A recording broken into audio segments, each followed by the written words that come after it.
Hello world, it is Tuesday, August 25th, 2020.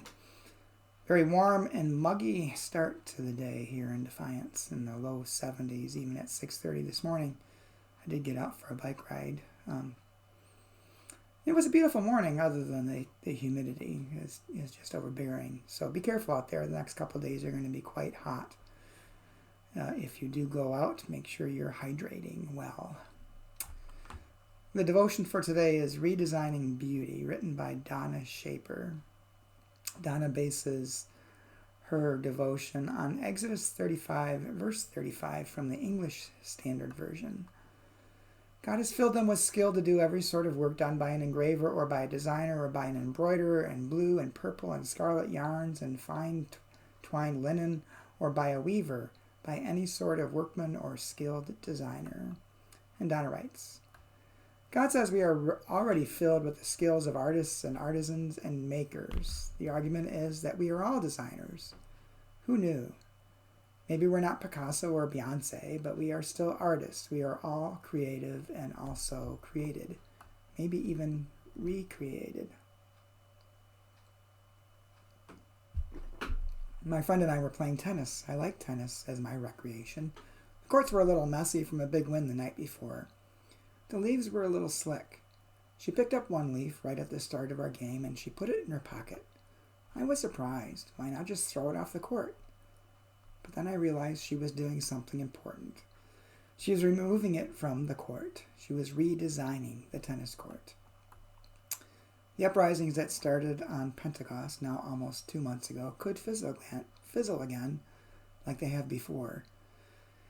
But maybe this time it will be different. Instead of just throwing the leaf off the court so the wind can blow it back, we might put it in our backpack and try to do less damage. We might do something different with the mini dangers on our tennis courts and the maxi dangers on our streets. We might embroider God's intended beauty on our hearts like a tattoo and wear the promises proudly so we could actually recreate. And Donna's prayer: improve whatever recreation we artists have. Give us confidence in knowing what to do on the court and in our lives. Amen. A couple of things that struck me as I was reading this devotion is that even the smallest actions can make a difference. And if everybody did small actions, the world could change. There's something called microaggressions, which are things that are not so overt, but they're still offensive to people and work to demean or defeat or diminish people and their activities.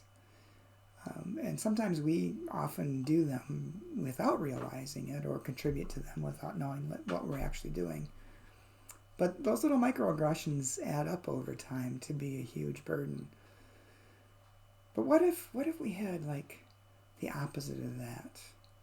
Just microacclaimations, so to speak.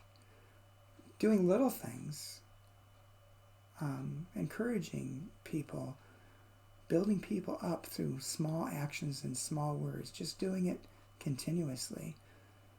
What impact would that have on them and their psyche? What impact could that have on us? And that could be what Donna was getting at. I mean, just taking a leaf off the tennis court and throwing it off the side, it's going to blow right back. But putting it in your pocket, putting it away, getting rid of the microaggressions and replacing them with microacclaimations. It's a thought. Pray on that today. Start thinking like that. Start looking at what you can do. And don't diminish whatever you're doing yourself. Don't think, oh, it's so small, it's never going to make a difference. It will make a difference. So keep doing it. Be persistent. And things can change. Hope you have a good day, and I'll talk to you tomorrow.